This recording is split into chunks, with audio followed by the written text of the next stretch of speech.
Quando Deus Ele nerfou ele. cria Adão e Eva, ele também cria algo tão tentador pra começar a ter pecado. Uhum. Por que ele criou esse fruto proibido? Eu vou responder colocando uma outra pergunta para introduzir a resposta. Quem pagou o maior preço disso? Nós? Não, ele. Por quê? Quando Deus criou os seres humanos, ele criou os seres humanos livres. Tá bom? A inteligência artificial é muito legal. Mas eu não queria dormir com uma mulher de inteligência artificial. Não. Você entendeu? Pode ser uma foto chopada, mas eu prefiro o ao vivo do que a foto. Sim. Tá certo? Se Deus criasse um monte de iPhones ou Samsung, a gente ia obedecer o que Deus queria. O meu telefone aqui, se eu quiser agora aqui tirar uma foto de vocês, eu tiro, ele me obedece. Você entendeu? Se eu quiser ligar a lanterna aqui, ó, ele ligou, ele me obedece. Só que ele não me ama. Ele só é projetado para aquilo. Então, para me amar, tem que ser mais do que uma coisa inteligente, tem que ser mais do que uma coisa programada, tem que ser uma coisa livre. Então, a partir do momento que Deus criou seres livres, lembra que Deus não duela com seu próprio caráter, nem com a lógica, Deus assumiu um risco. Ele pode ser rejeitado. E ele poderia muito. Poderia. Desde o início, Desde o da início. criação. Exatamente. Então, como eu falei, o meu celular não tem escolha. Isso tava no controle de Deus? Tava. Ele ser rejeitado ou não? Tava. De que maneira? Ele estava disposto a pagar o preço. Como eu falei, o celular não rejeita o que eu falo. A Laura pode rejeitar. Sim. Mas é melhor tê-la no relacionamento que relacionar com o celular. Uhum. Então ele criou seres livres. Só que ele colocou leis no universo para organizar a vida desses seres livres. Tanto leis naturais, leis da física, como leis morais. Por exemplo, o Sol tem a sua órbita. O Sol não está ali para poder ficar... A Terra não está ali para ficar fazendo quadrado. Tudo direitinho. Agora, quando essa lei de Deus foi quebrada, começou uma coisa no universo chamada morte. Antes não existia? Não. A morte não fazia parte dos planos de E Deus. como que a gente ia viver num mundo onde não se morre as pessoas? Ia ter lugar pra todo mundo? Sim. Como? Ó, só para você ter uma noção, nós temos duas maneiras de responder isso. Uma delas, que o limite de crescimento de Deus seria encher a terra. Porque ele falou com Adão e Eva assim, cresçam, multipliquem-se e encham a terra. Alguns autores pensam, olha, encheu a terra, acabou. Toda vez que vem essa passagem pra mim, aí na minha cabeça fica assim, de coração, vou falar de forma chula. Isso era incesto? De coração. Sim, mas não, de coração era. O primeiro, no início, os primeiros filhos de Adão e Eva tiveram que casar com irmãos. Porque tinha Adão e Eva. E deles dois, o mundo. Tem que ter um casamento incestuoso aí. Na verdade, o incesto se tornou problemático com o tempo, por isso Deus proibiu. Mas eu não sei como era a fisiologia adâmica. Era outra fisiologia, não era diferente da nossa. Entendi. Você entendeu? Então, nessa questão, quando a humanidade caiu em pecado e foi condenada à morte eterna, e quando eu digo condenada à morte eterna, eu vou explicar isso. Porque uma vez o Richard Dawkins, aquele famoso ateu, escreveu Deus um Delírio, Richard Dawkins falou assim, Deus é um manipulador, um marido ciumento, aquele que fala assim, ou fica comigo que não eu te mato. Porque parece mesmo, quando você olha assim, Deus fala assim, olha, se você ficar comigo, eu vou te amar e vou te trazer para o paraíso. Se você não quer, eu vou te jogar no inferno. Realmente, parece um namorado possessivo. Vou falar com ela, ou fica comigo, ou senão eu vou te matar. Isso é um bandido que faz um negócio desse. Então Deus é assim? A comparação não é essa. Quando Deus fala para nós ficarmos nele, senão nós vamos morrer, seria algo semelhante à água dizendo para o peixe, viva em mim, senão você vai morrer. A água não é um namorado possessivo. Se a água pudesse pensar, né? Sim. A água é o único meio do peixe viver, porque não existe vida de peixe fora d'água. Então, se a água vira para o peixe e fala assim, peixe, não saia de mim, senão você vai morrer, a água não está sendo manipuladora, nem possessiva, nem arrogante, nem ciumenta. A água está sendo apenas lógica. Da mesma maneira que a água diria para o peixe, viva em mim, senão você vai morrer, Deus diz para os seus filhos, fiquem em mim, senão vocês vão morrer, porque não existe vida fora de mim. Só que quando a humanidade rompeu com Deus, ela escolheu a morte. E como Deus ficou quando ele viu a morte? Arrasado. E aí... Ele não pode dar uma segunda chance Resetar. disso de novo. É tipo assim, ó. Erraram. Resetar. Tchum, vão de novo, mais uma, pra ver se Eva e Adão vão... Poderia. Se ele não fosse coerente com o caráter dele. Pô, é Deusão, né? Mas ele não tá Deusão. devendo... Mas tipo assim, Deus não tá devendo explicação pra ninguém. Mas Deus não duela com o seu caráter. Essa que é a questão. Nós duelamos com o nosso caráter. Você entendeu? A gente tem aquele negócio, não, no escondido eu faço, ao vivo não. Deus não duela com o seu caráter. Porque... Mas se ele sabia de tudo, como que ele não sabia da morte? Ele sabia, e ele resolveu pagar o preço mesmo assim. Ah, E como é que é essa questão de pagar o preço? Outra parábola para vocês. Dizem que uma vez um rei colocou regras no reino dele para organizar a vida de todo mundo. E tudo funcionava bonitinho. Por exemplo, ninguém roubava naquele reino, porque estava escrito na lei lá. Se alguém roubar, vai ter os olhos arrancados. Causa e consequência. Ninguém roubava. Todo mundo dormia com a porta aberta, não tinha tranca. A delegacia ficava às traças, porque ninguém ia preso. Se roubava, quem quer perder o olho? Um belo dia, os soldados trouxeram a majestade. Esse rapaz aqui foi apanhado em flagrante, roubando.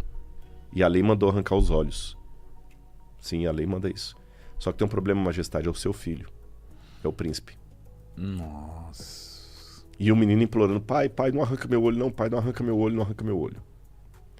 Se você fosse aquele rei, o que você faria? Eu não ia arrancar, não. No papo reto. No papo reto. Eu no papo reto eu não arrancaria não do meu filhote, não. Ele falou, caralho. Aham. ia Se você dar uma não sandáliada arrancasse, nele. o que o povo ia falar? Ah, esse rei não é justo. Se fosse o filho da lavadeira, ele arrancava. Mas como é o filhinho dele, e ele também não ia dar dando exemplo nenhum pro filho. Eu sou muito suave, acho que eu não ia arrancar o O olho que de que ele ninguém, não. fez? Ele arrancou? Não. Ele podia mudar a lei também, né? Mas não, também não dá certo. Se ele também arrancasse, também ia dar problema. Porque se ele arrancar fazendo esse rei não teve misericórdia nem do filho dele, quanto mais de nós. Que rei tirano. Então ele não podia arrancar e não podia não arrancar. Palavra de rei não volta atrás. Sabe o que ele falou? Palavra de rei não volta atrás. São 2 olhos que a lei requer. São 2 olhos que a lei terá. Os dele. Arranquem os meus olhos e deixe meu filho vivo. Por que ele fez isso? Por amor. Ele conjugou o amor divino com a posição soberana de monarca. Deus fez a mesma coisa. O ser humano precisa de perdão, ele terá o perdão. Mas para perdoar a humanidade, alguém tem que enfrentar a morte eterna. Aí fala São João 3,16. Deus amou o mundo de tal maneira que deu seu único filho, para que todo aquele que nele crê não pereça, mas tenha vida eterna. Ou seja, para a gente ter esse papo reto aqui, Jesus morreu na cruz do Calvário. Isso para mim é tão sério, tão forte, tão lindo, que eu sei que a única coisa que me garante ir para o céu não é a boa obra que eu faço, não é a caridade que eu faço, não é guardar a lei, é aceitar a Cristo como Salvador pessoal. E os meus pecados estão lavados no sangue do Cordeiro. E daqui por diante, e os erros que eu cometer, Ele pode me perdoar se eu me arrepender. E as obras são só o resultado da minha caminhada com Ele. Existe pecado imperdoável? Existe. Jesus falou Que é o contra o Espírito contra o Santo. Espírito Santo. E o que é o contra o Espírito Santo? É você duvidar dele? O pecado contra o Espírito Santo é quando a pessoa atinge tal situação em que a pessoa não volta mais, ela não se arrepende mais. Não é Deus que desiste da pessoa, a pessoa que desiste de Deus de maneira Finita, assim. finita, não tem como. Por exemplo, o diabo cometeu o pecado contra o Espírito Santo, não tem mais como o diabo se arrepender. Não mesmo? Não. Pela Bíblia, o caso dele já está decidido. Entendeu? E, ó, aí, O Judas chegou um momento que ele não arrependeu mais.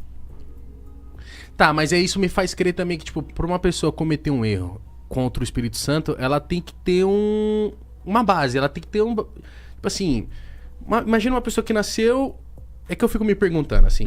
A gente é brasileiro e aqui a gente tem muito contato com a Bíblia, com igrejas católicas, igrejas evangélicas. E aí eu fico me perguntando, uma pessoa que nasceu na África, uma pessoa que tá lidando com candomblé, com umbanda, a pessoa que nasceu talvez... É que eu esqueço o nome da religião que acredita em Maomé. É o islamismo. Islamismo. A pessoa... Porque...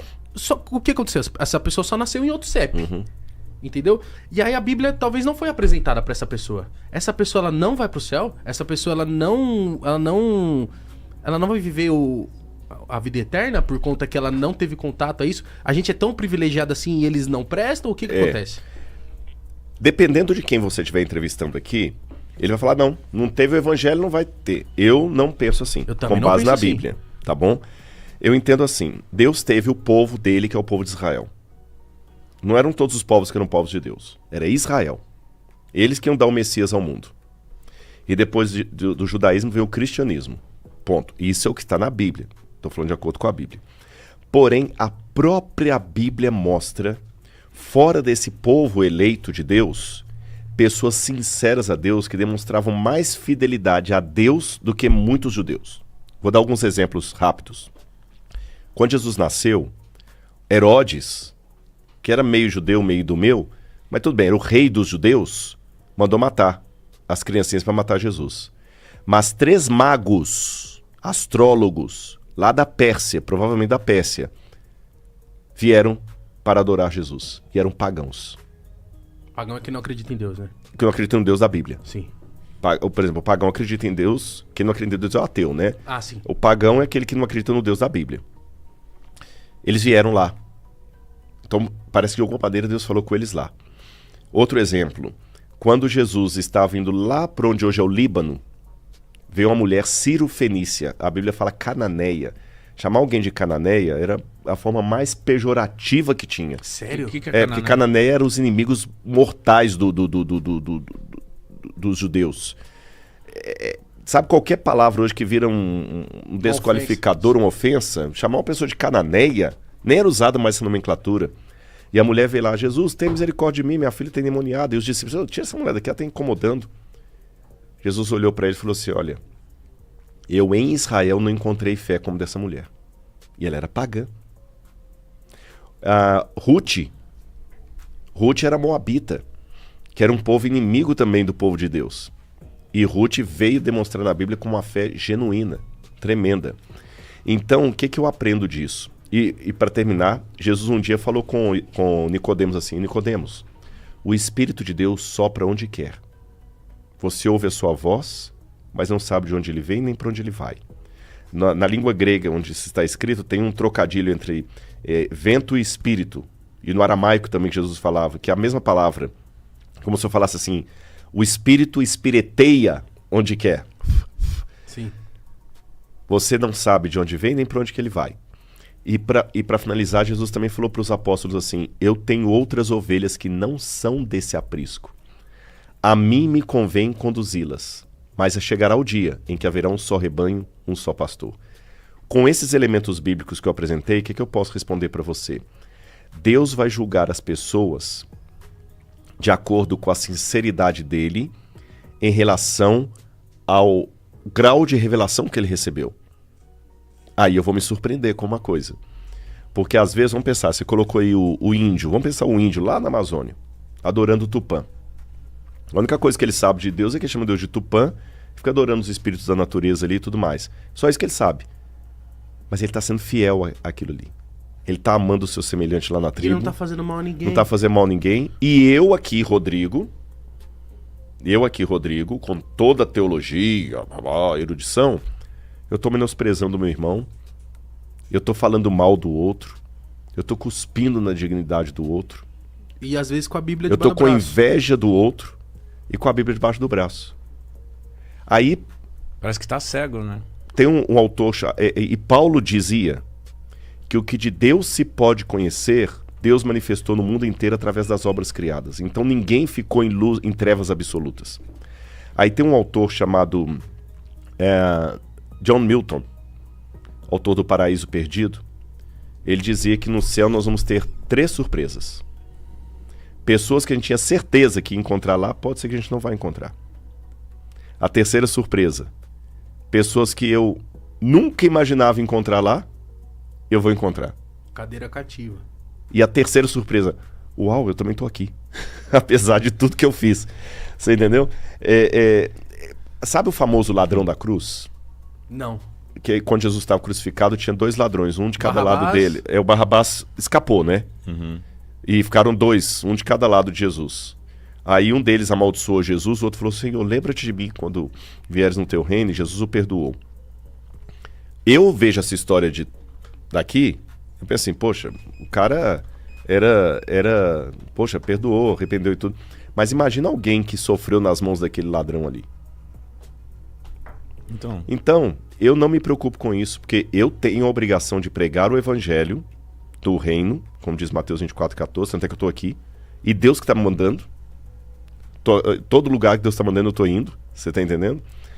E falo, mas eu também tenho que saber que o trabalho final de restauração, de conversão é do Espírito Santo.